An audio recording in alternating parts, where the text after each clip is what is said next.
Les infections nosocomiales atteignent environ 7% des patients hospitalisés. Parmi les causes des infections nosocomiales, eh bien, la transmission manuportée, c'est-à-dire la transmission des germes par les mains des soignants vers les patients, est un élément des plus importants.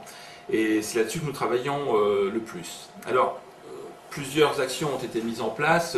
C'était bien sûr avoir des actions vis-à-vis du lavage des mains, qui est quand même l'étape la plus importante en ce qui concerne la diminution du risque de transmission manuportée. Ça a été aussi l'introduction depuis 5-6 ans en France et de manière officielle des solutions hydroalcooliques ou des gels hydroalcooliques, en mettant dans chaque chambre donc, à disposition des gels hydroalcooliques. C'est aussi le rappel de ce qu'on appelle les précautions standards, qui sont des précautions pour éviter qu'il y ait un risque de transmission du soigné vers le soignant, mais qui en fait marche aussi dans l'autre sens, c'est-à-dire du soignant vers le soigné. Et puis c'est vrai que nous avons essayé dans certains secteurs sensibles, par exemple dans notre établissement, dans le secteur des maladies infectieuses, d'encore optimiser cette lutte contre l'infection nosocomiale par de nouveaux procédés. Et entre autres, on sait bien que la transmission manuportée peut passer par les poignées de porte.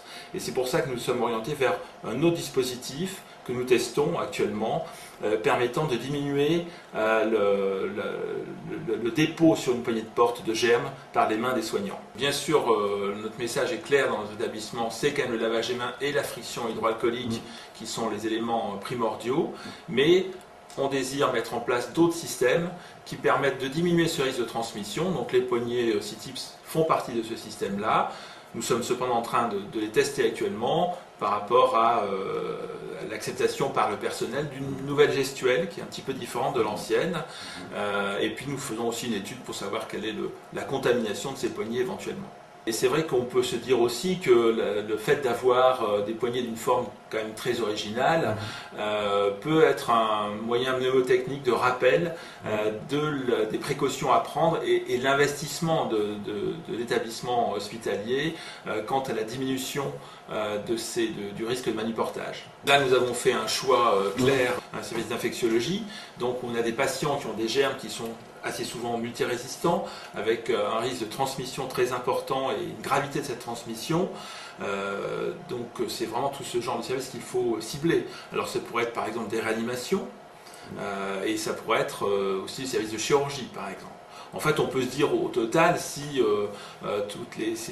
cette gestuelle convient à tous les soignants, on pourrait en mettre dans tout l'établissement, puisque le risque est quand même présent dans tout l'établissement. Il est bien sûr majoré dans certains services. Conscient des différents problèmes liés à la transmission manuportée, on a toujours essayé de développer des solutions alternatives qui sont souvent intéressantes parce qu'elles sont innovantes, et parce qu'elle incite les gens aussi à changer leurs habitudes.